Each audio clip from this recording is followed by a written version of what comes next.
last engineer. The whistle came again at 2:47 a.m., just as it had for the past 3 weeks since Frank Morrison returned to Millbrook. He sat up in his narrow motel bed, sweat beading on his weathered forehead, listening to the haunting wail that shouldn't exist.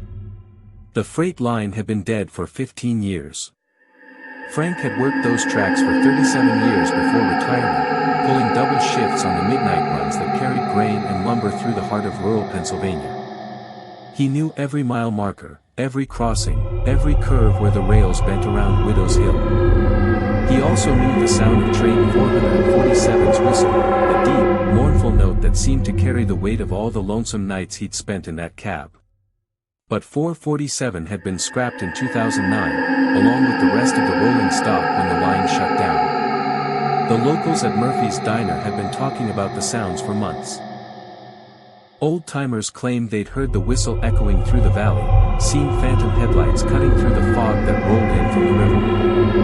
Most folks dismissed it as imagination, until Sarah Chen, the new county sheriff, reported finding fresh tire marks in the ballast near milepost 23. Not tire marks, she'd corrected herself over coffee that morning. Wheel marks. Like something heavy had passed through recently.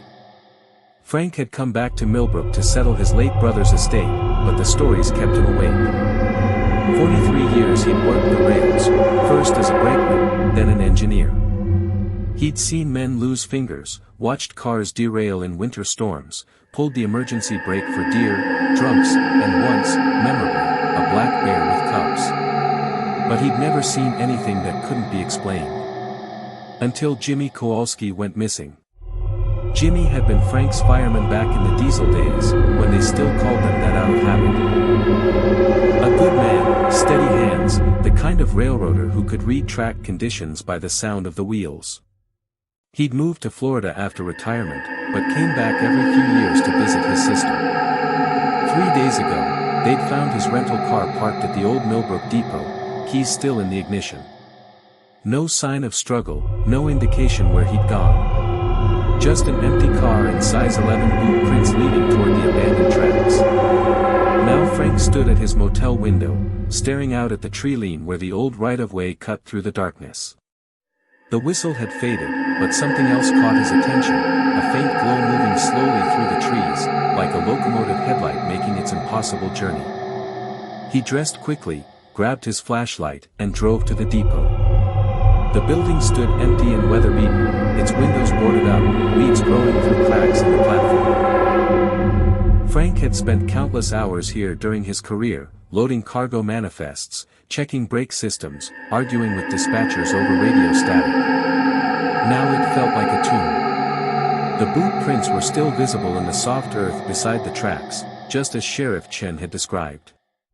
Frank followed them with his flashlight beam, noting how they stayed centered on the ties, the walk of a man who'd spent decades navigating rails in the dark. The tracks themselves told a different story. The rails were orange with rust, the ties rotted and split. In places, sections had been removed entirely by salvage crews. No train had run here in 15 years. No train could run here. But as Frank walked deeper into the woods, his flashlight illuminated something that made his blood freeze. The rails ahead gleamed like polished silver, free of rust, the ties dark and solid. Fresh ballast had been laid, and the gauge looked perfectly maintained. The ghost tracks ran for exactly 1 mile. Frank knew because he'd walked every inch of this line in his career. They began at milepost 22 and ended at milepost 23, the stretch that curved around Widow's Hill where the old quarry operation used to load limestone cars. At milepost 23, the gleaming rails simply stopped. Beyond that point, the abandoned line continued its slow decay into the forest. But here, in this 1 mile section, the tracks looked as though they'd been maintained yesterday. Frank knelt and placed his hand on the nearest rail. The steel was warm.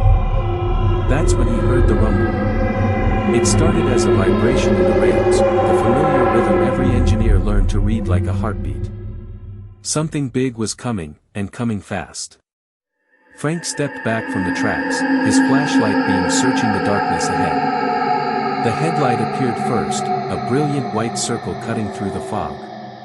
Then came the sound he'd been hearing from his motel room, that deep, mournful whistle that belonged to train 447. As the locomotive rounded the curve, Frank saw details that made his knees weak. It was 447.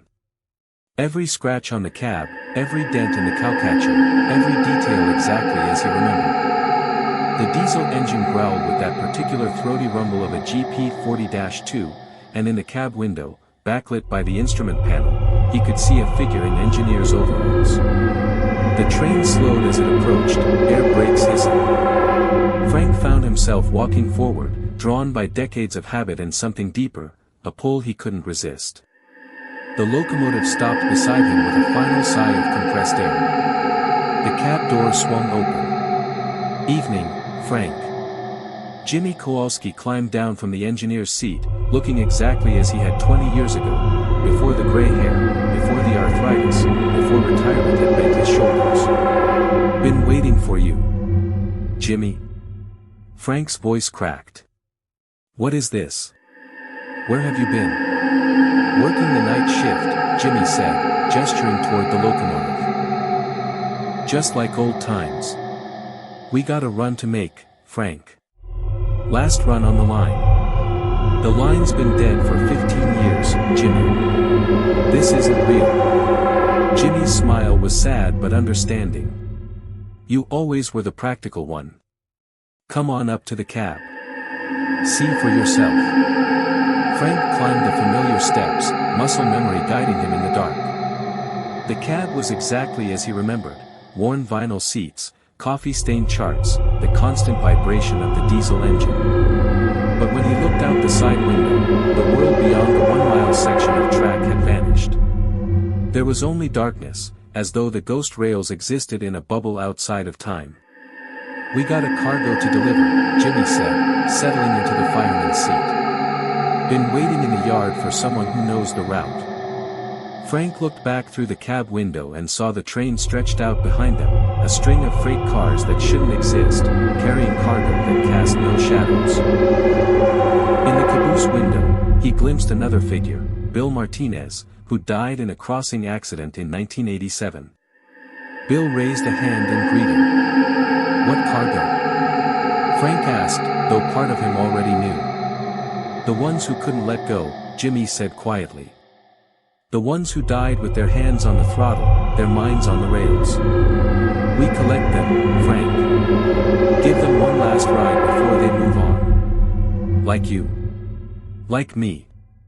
Heart attack 3 days ago, right there by the depot.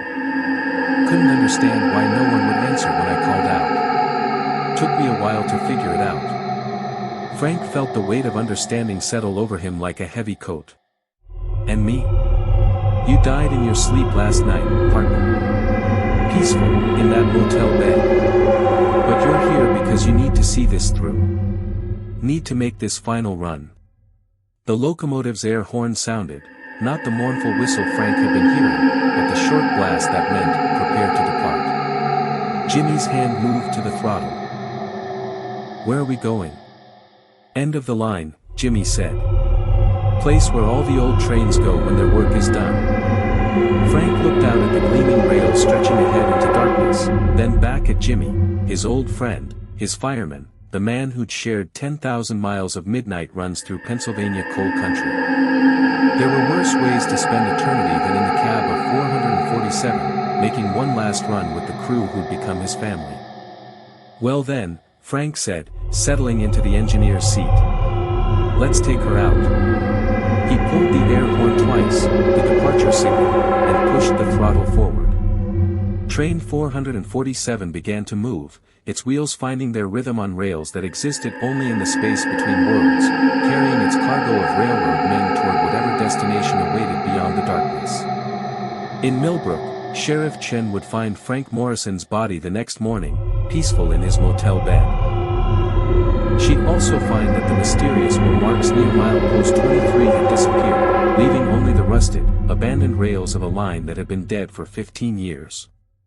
But sometimes, on foggy nights when the wind carries sounds across the valley, locals still report hearing a distant whistle, fainter now, but unmistakable. The sound of train 447 making its eternal run, carrying the souls of railroad men who loved the rails too much to ever truly leave them behind.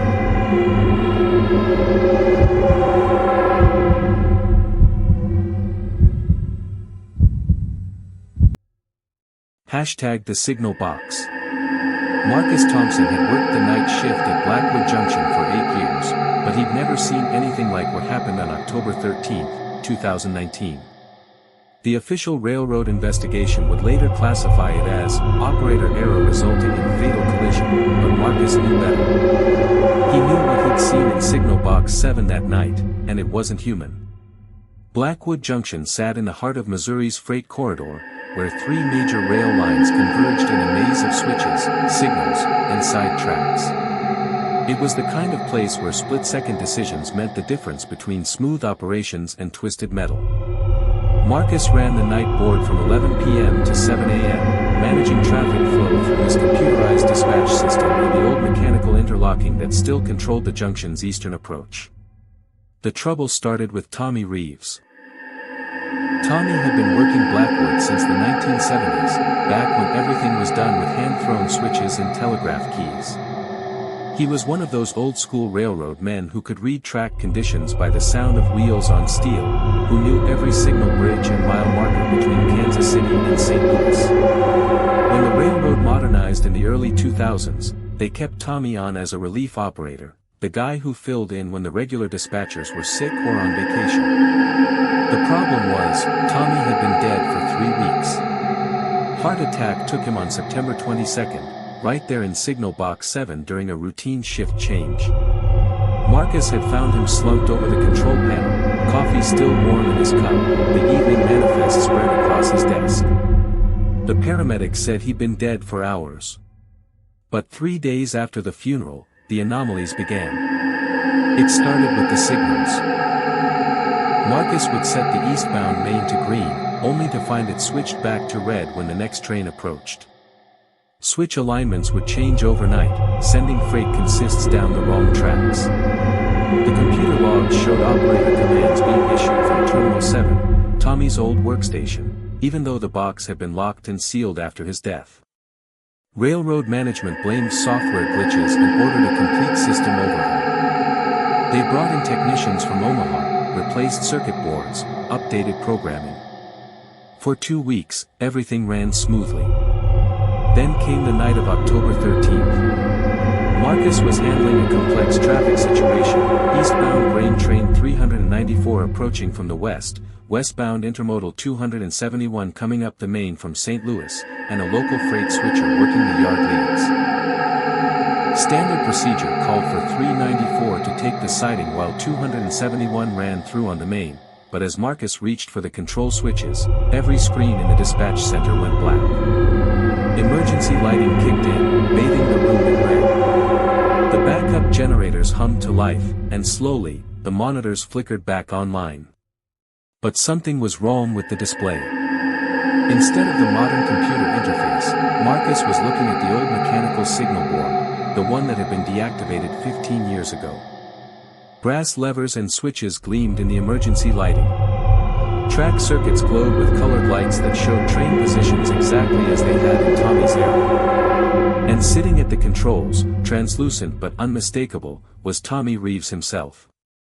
"Evening, Marcus," Tommy said without turning around. His voice carried the familiar gravelly quality of a lifetime smoker, but it seemed to come from far away.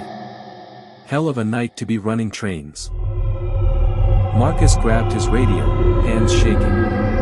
"Blackwood control to train 394, what's your position?" Static answered him. "Control to 271, please respond with your location." More static. The radio was dead.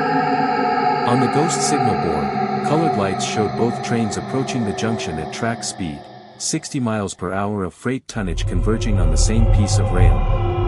In the real world, with modern safety systems, computers would automatically apply emergency brakes to prevent a collision. But Tommy was working the old board now, the one that relied entirely on human judgment and mechanical interlocks.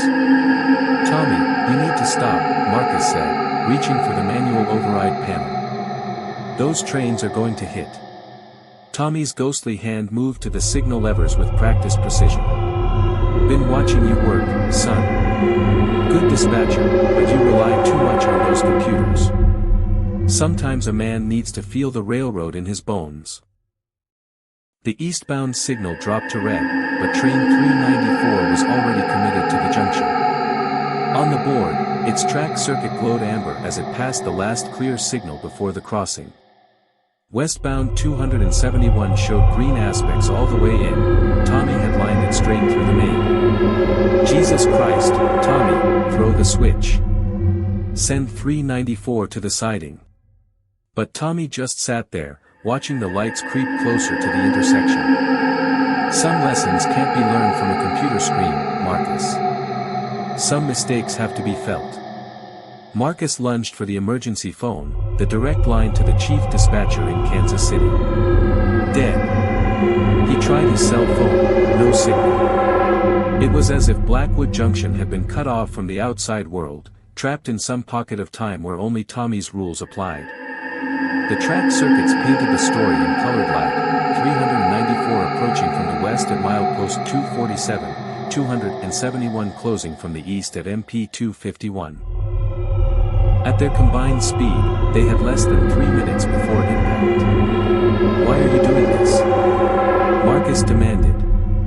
Tommy finally turned, and Marcus saw that his face was gray as old concrete, his eyes dark hollows, because someone needs to remember what it costs when we get it wrong. You push buttons and watch screens, but you don't feel the weight of it. Don't understand what happens when steel meets steel. People will die.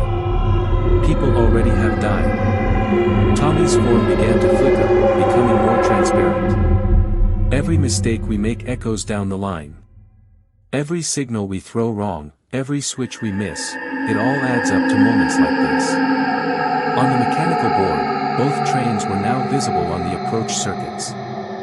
Marcus could actually hear them, the rumble of heavy freight cars, the whine of wolf flanges against rail, the synchronized chuff of multiple diesel engines pulling maximum tonnage through the Missouri night. 2 minutes. Marcus tried the manual controls one more time, but they were locked out. Tommy's ghost maintained control of the interlocking, and nothing Marcus did could override the dead man's commands. The signal board showed 394's headlight at MP 246, 271's markers at MP 252.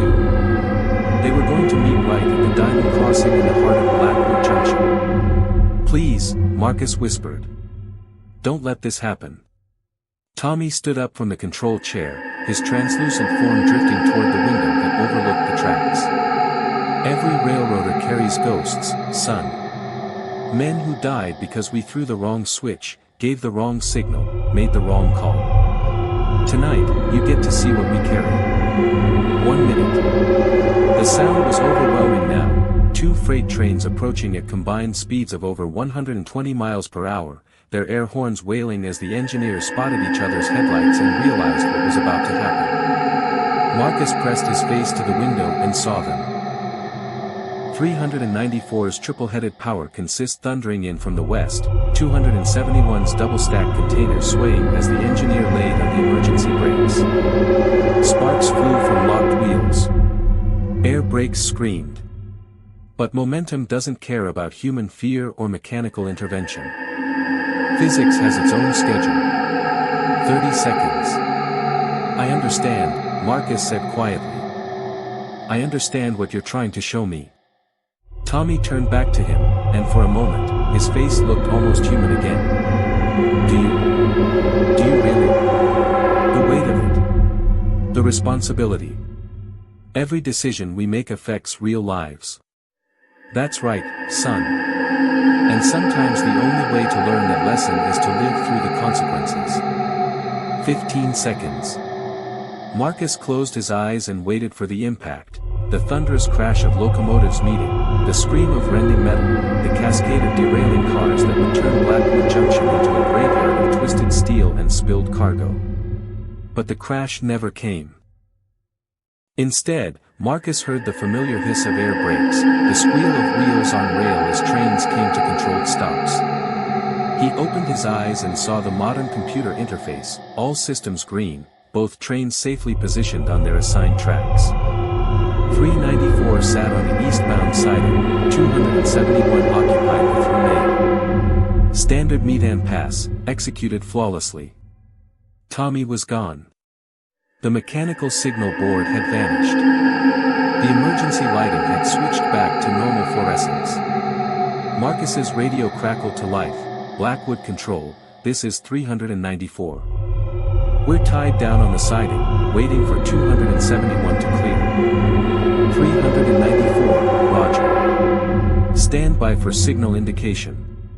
His hands moved automatically to the computer controls, lining signals for 271's departure. But as he worked, Marcus felt something he'd never experienced before, the weight Tommy had talked about. The knowledge that every switch alignment, every signal aspect, every radio call held the potential for disaster.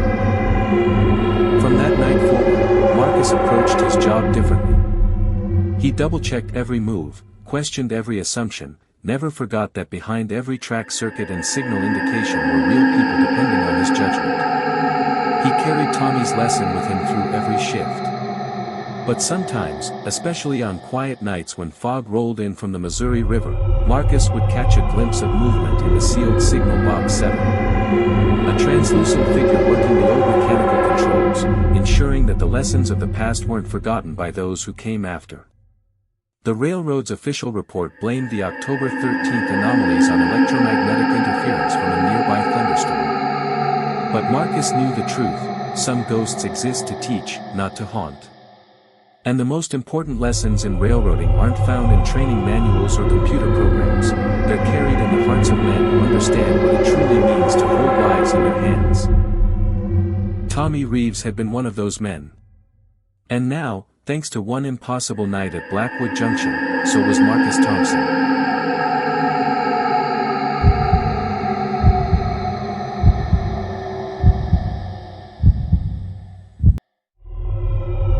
Hashtag the Mile 47 incident. Jake Mitchell had been riding the rails for 12 years when he encountered something at Mile 47 that changed everything he thought he knew about the railroad. It happened on a bitter February night in 2023, during what should have been a routine coal run from Wyoming to Nebraska. The official incident report would later cite crew fatigue and equipment malfunction, but Jake knew the truth was far stranger than any bureaucrat would believe. The Burlington Northern Santa Fe main line between Gillette and Alliance was a stretch Jake had traveled hundreds of times.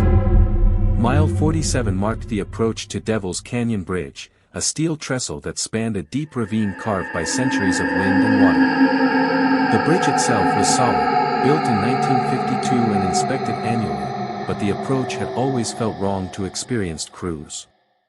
Something about the way sound carried in that canyon, how shadows fell across the tracks even at midday. Jake was pulling head-end power that night, 3 SD-70 Mack locomotives hauling 135 cars of Powder River coal.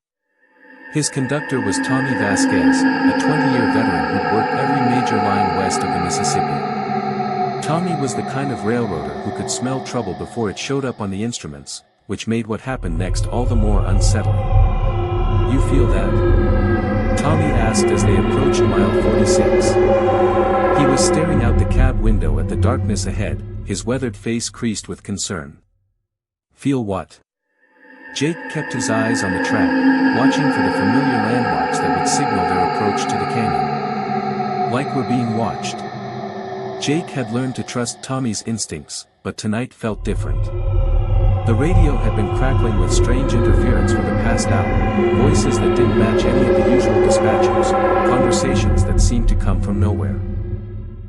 The GPS showed their location accurately, but the mile markers they passed didn't match what the system displayed. At Mile 47, Jake hit the brakes. Not because of any signal or track condition, the approach to Devil's Canyon was clear, green signals all the way across. He braked because standing in the middle of the tracks, illuminated by their headlight, was a man in a conductor's uniform. Jesus Christ! Tommy grabbed the radio. "Emergency, emergency, emergency. We got a man on the tracks at Mile 47. Jake pulled the air into emergency, feeling the train shudder as 18,000 tons of momentum fought against steel brake shoes. The man on the tracks didn't move. He stood perfectly still, facing the oncoming locomotive, his lantern held high in the Universal Railroad signal for stop. The locomotive ground to a halt less than 50 feet from the figure. "Son of a bitch didn't even flinch," Tommy muttered, reaching for his flashlight. "Stay here, Jake. I'll go talk to him." But when Tommy opened the cab door and stepped down, the figure was gone. They searched for 20 minutes with high-powered flashlights, walking the ballast and checking the brush on both sides of the right-of-way. No footprints in the snow, no sign that anyone had been there. The only thing they found was an old railroad lantern half buried in the gravel, the kind that burned kerosene and hadn't been used since the 1970s. "We're both seeing things," Tommy said as they climbed back into the cab. "Too many double shifts, too much coffee." Jake wanted to believe that, but as they resumed speed toward the canyon, he couldn't shake the feeling that they'd missed something important. The figure had seemed familiar somehow, like someone he'd seen before in old photographs or company newsletters. They were halfway across Devil's Canyon Bridge when the radio exploded with static. Through the interference came a voice. Clear, urgent, speaking in the clipped cadence of an experienced railroad man. "Westbound coal train at Devil's Canyon, you got a broken rail at mile 48. Stop your train immediately. Stop your train immediately." Jake reached for the brake handle, but Tommy grabbed his wrist. "That's not dispatch," he said. "Wrong call sign, wrong frequency. Don't stop on the bridge." "But what if?" "Look at your instruments, Jake. Everything's green. Track circuits show clear." That voice isn't coming through official channels. The transmission repeated, more insistent this time. "Westbound coal, you're approaching a washout at mile 48. Emergency stop now or you'll go in the canyon." Jake felt sweat beading on his forehead despite the February cold. Standard operating procedure said to stop immediately when warned of track defects, no matter the source. But Tommy was right, the voice wasn't using proper radio protocols, and all their instruments showed normal track conditions.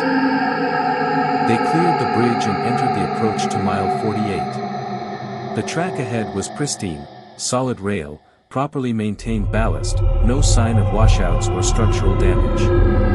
But the radio voice continued its warnings, growing more desperate with each transmission. "That's not possible," Jake whispered, staring at the track ahead. According to the mysterious radio operator, they should be looking at a gap in the rails, maybe even a collapsed section of roadbed. Instead, they saw perfect mainline track stretching into the Nebraska darkness. Tommy was studying something in his rule book, his face pale in the cab light. "Jake," he said quietly, "what did that guy on the tracks look like?" "The one with the lantern?" "I don't know. Medium height, railroad uniform." "Why?" Tommy showed him the page he'd been reading, a memorial section honoring BNSF employees killed in the line of duty. One photograph made Jake's blood turn cold. Conductor William "Bill" Hayes, killed February 23, 1978, when a washout at mile 48 sent his westbound coal train into Devil's Canyon. "Same uniform," Jake whispered. "Same lantern." The radio crackled again, but this time the voice was different, older, more authoritative. "This is Conductor Hayes to westbound coal at mile 48. You're clear of the washout zone. Thank you for stopping when flagged. Proceed with caution." Neither Jake nor Tommy spoke for the next 10 miles. They both understood what they'd experienced, even if they couldn't explain it. Bill Hayes had died 45 years ago when his train hit a washout that railroad engineers swore couldn't have developed so quickly. The official investigation blamed unprecedented spring runoff, but Hayes's engineer claimed they'd received no warning from dispatch, no signal indication that the track ahead was compromised. Now, it seemed, Hayes was still working the railroad, warning other crews about dangers that instruments couldn't detect, flagging trains with a lantern that burned with something more than kerosene. 3 days later, railroad maintenance crews found stress fractures in the rail at mile 48, hairline cracks that would have caused a catastrophic break within hours. The defects were in a section that had passed inspection just weeks before, developing at a rate that defied all engineering predictions. Jake filed his incident report exactly as it happened, knowing it would be dismissed as hallucination or equipment malfunction. But he also made sure to include one crucial detail: trains should reduce speed when approaching mile 47, regardless of signal indications, and crews should be alert for unusual radio transmissions in that area. The recommendation was buried in bureaucratic files and forgotten by management. But word spread through the railroad's informal network. The brotherhood of engineers and conductors who shared information that never made it into official channels. Soon, every experienced crew knew about mile 47, about the figure with the lantern, about Conductor Hayes and his eternal vigil. Jake continued working that route for another 2 years, and each time he passed Devil's Canyon, he felt the presence of the man who'd saved his train. Sometimes, especially on foggy nights when visibility was poor, he'd catch glimpses of a lantern in the distance, always positioned where track conditions were questionable, always held by someone who understood that some railroad men never really retire. The last time Jake saw Hayes was on a snowblind night in December 2024. The figure appeared at mile 46, lantern held high, standing beside the tracks instead of on them. This time, he wasn't signaling for a stop, he was waving them forward, indicating safe passage through a blizzard that had closed highways and grounded aircraft. As Jake's locomotive passed the ghostly conductor, he looked out the cab window and saw Hayes clearly for the first time. The man touched the bill of his cap in the traditional railroad salute, a gesture of respect between professionals who shared the burden of moving America's freight safely through the darkness. Jake returned the salute, understanding that he'd been acknowledged by a guardian of the rails, a man who died doing his job but continued working long after his body had been laid to rest in the Gillette Cemetery. It was the kind of story that couldn't be proven, wouldn't be believed by outsiders, but rang true to anyone who'd spent their life listening to the rhythm of wheels on steel. The railroad is full of such stories, ghosts who flag trains away from danger, phantom voices that warn of washouts and broken rails, spirits of railroad men who loved their work too much to let death end their service. Some call it folklore, others dismiss it as superstition. But every experienced crew knows the truth: the railroad takes care of its own, even beyond the grave. And somewhere along the main line between Gillette and Alliance, at mile 47 where Devil's Canyon Bridge spans the darkness, Conductor William Hayes continues his watch, ensuring that no train suffers the fate that claimed his life 46 years ago.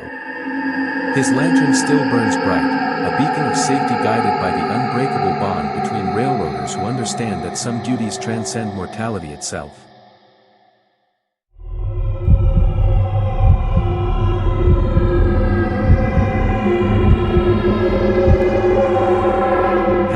#The Manifest. Danny Chen had been working as a yardmaster for Norfolk Southern for 6 years when he first noticed the discrepancies in the manifests at Roanoke Yard. It started small, cars that appeared on paperwork but weren't physically present, tonnage figures that didn't match the actual consist. Danny initially blamed clerical errors, the kind of bureaucratic mistakes that plagued every major railroad operation. But the errors followed a pattern that made his skin crawl. Every anomaly involved Train 1247, the southbound freight that departed Roanoke at 11:47 p.m. every Tuesday and Thursday, bound for Atlanta with mixed cargo. The train had been running that schedule for 38 years, since 1985, carrying everything from auto parts to agricultural chemicals through the Virginia mountains. The problem wasn't with the train itself. 1247 always departed on time with the correct number of cars and proper documentation. The problem was with what the manifests claimed it was carrying versus what the bills of lading actually showed. Danny first noticed it on October 15, 2023, during a routine audit. The computer manifest for Train 1247 listed car NS774429 as carrying agricultural supplies, weighing 68,000 pounds. But when Danny checked the actual car card and shipping documents, NS774429 was loaded with lumber and weighed only 45,000 pounds. More disturbing was the destination discrepancy. The manifest showed the car bound for Atlanta, but the shipping papers indicated final delivery to a location that didn't exist, Bellbrook Junction, Virginia, milepost 127. Danny had worked Virginia railroads his entire career. There was no Bellbrook Junction. Milepost 127 on the southbound line was nothing but forest and abandoned coal tippers. He might have dismissed it as a data entry error, except that similar discrepancies appeared on every 1247 manifest dating back 18 months. Always the same phantom destination. Always cargo that didn't match reality. Always cars that seemed to exist only in the computer system. The breakthrough came when Danny decided to physically inspect train 1247 before its Thursday departure. He arrived at track 7 at 10:30 p.m., clipboard in hand, planning to verify each car against the manifest personally. What he found made him question his sanity. The train consisted of 47 cars, exactly as the manifest indicated. But 17 of those cars bore numbers that didn't exist in any Norfolk Southern database.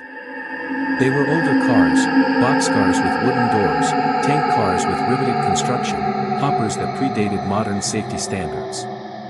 Cars that should have been scrapped decades ago. More unsettling was their cargo. The phantom cars carried loads that hadn't been shipped by rail since the 1980s, raw asbestos, DDT pesticides, industrial chemicals that had been banned for environmental reasons. The shipping labels were faded but legible, showing dates from 1985 and destinations that included the mysterious Bellbrook Junction. Danny tried to photograph the cars with his phone, but the camera malfunctioned each time he aimed it at the phantom consists. The screen would flicker, showing static or strange double exposures, images of the yard superimposed with what looked like an older version of itself, complete with steam locomotives and wooden freight cars. "You shouldn't be here after hours," a voice said behind him. Danny spun around to see a figure in a conductor's uniform approaching through the fog that had rolled in from the Roanoke River. The man was tall and gaunt, with hollow eyes that seemed to reflect light like an animal's. His uniform was clean but outdated, the style Norfolk Southern had abandoned in the early 1990s. "I'm Danny Chen, Yardmaster," Danny said, showing his ID badge. "I'm conducting an inspection." The conductor examined the badge with unnatural intensity, as if reading something more than just Danny's name and employee number. "Conductor Morrison," he replied. "I'm working the 1247 consist tonight. You need to clear the area." Morrison. Danny had memorized every employee roster for Roanoke Yard. There was no conductor named Morrison on the current staff. "I don't show you on my crew assignments." "Been working this run for 38 years, Morrison said. "Same schedule, same route. Some jobs don't end just because the paperwork says they should." Danny felt ice in his veins as the implications sank in. What happened 38 years ago? Morrison's hollow eyes fixed on him. Train 1247, October 15, 1985. Derailment at milepost 127. Bridge gave way during a flash flood, took the whole consist into Bellbrook Creek. 17 cars carrying industrial chemicals, pesticides, all kinds of nasty stuff that shouldn't have been on the same train. How many casualties? 3 crew members, Morrison said quietly. Engineer, fireman, and conductor. All died when the locomotives went into the water. Railroad covered it up, claimed the cars were empty, said the chemicals never spilled. But we know better. We remember what we were really hauling that night. Danny's throat went dry. The manifest discrepancies, you're trying to document what really happened. Every Tuesday and Thursday for 38 years, Morrison confirmed. Same run, same cargo, trying to deliver it to where it belonged. But the bridge at Bellbrook Junction is gone now, washed away in that flood. So we just keep trying, hoping someone will notice the records don't match reality. The fog was getting thicker, and Danny could hear the distant sound of a diesel horn, train 1247 preparing for departure. But the sound seemed wrong somehow, too high-pitched, like the whistle of a steam locomotive. You found us, Morrison continued. First person in 38 years to actually check the manifests against the real consist. That means something. What do you want me to do? Morrison handed him a folded piece of paper, a copy of the original 1247 manifest from October 15, 1985. The paper was water-stained and brittle, but the cargo list was clearly visible. 17 cars of hazardous materials bound for Atlanta, diverted through Bellbrook Junction due to track maintenance on the main line. Tell the truth, Morrison said.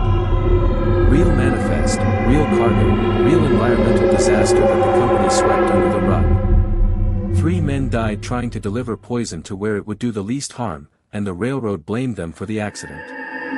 Danny looked at the historical document, then back at the phantom cars sitting on track 7. This cargo, it's still there, isn't it? In Bellbrook Creek. 43,000 gallons of industrial solvents, 8,000 pounds of DDT, 15 tons of raw asbestos.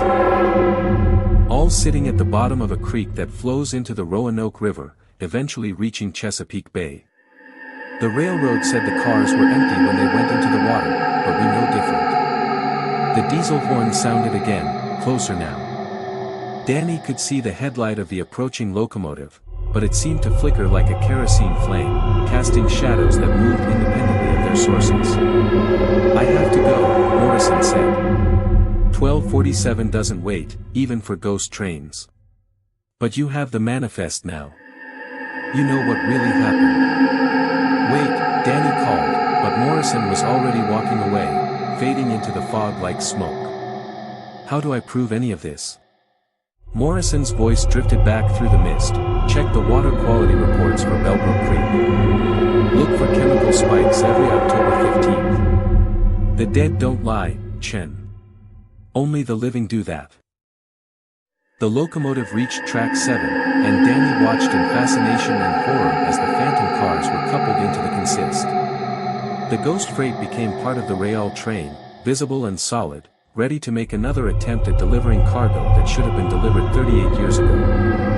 Danny spent the next 3 days researching the 1985 derailment. Official railroad records were sparse, a brief mention of equipment failure resulting in 3 fatalities, no details about environmental damage. But EPA water quality data told a different story. Every year since 1985, chemical contamination levels in Bellbrook Creek spiked dramatically in mid-October, coinciding with the anniversary of the accident. The pattern was clear to anyone who knew what to look for: legacy contamination from hazardous materials that had been illegally transported and never properly cleaned up. The kind of cover-up that protected corporate profits at the expense of environmental and public safety. Danny faced a choice. He could file a report through proper channels, knowing it would be buried by legal departments and corporate risk management. Or he could leak the information to environmental groups and investigative journalists, probably ending his railroad career but potentially forcing a cleanup of decades-old contamination. He chose the truth. The story broke 3 weeks later. 38-year cover-up, railroad hit toxic spill in Virginia mountains. Norfolk Southern stock dropped 12 points in 2 days. The EPA announced a comprehensive investigation of legacy contamination sites along the company's Virginia routes. Cleanup crews arrived at Bellbrook Creek within a month. Danny was fired, of course. Violation of confidentiality agreements and improper disclosure of sensitive information. But he found work with a smaller regional railroad, and he slept better knowing that Conductor Morrison's final delivery had finally been completed. Train 1247 still runs the Tuesday through Thursday schedule between Roanoke and Atlanta. But the manifests are clean now: no phantom cars, no impossible destinations, no cargo that exists only in computer records. The ghost train had served its purpose, ensuring that the truth about October 15, 1985 finally came to light. Sometimes, late at night in the Roanoke yard, workers report seeing a tall figure in an outdated conductor's uniform walking the tracks near where train 1247 departs. But he's not carrying a lantern anymore, not flagging trains or checking manifests. He's just walking, slowly and peacefully, like a man whose long shift has finally ended. The railroad carries many ghosts, but some spirits find rest when justice is finally served. Conductor Morrison had spent 38 years trying to complete his final run, and thanks to a yardmaster who cared more about truth than job security, his manifest was finally marked, delivered, in the ledger books of the dead.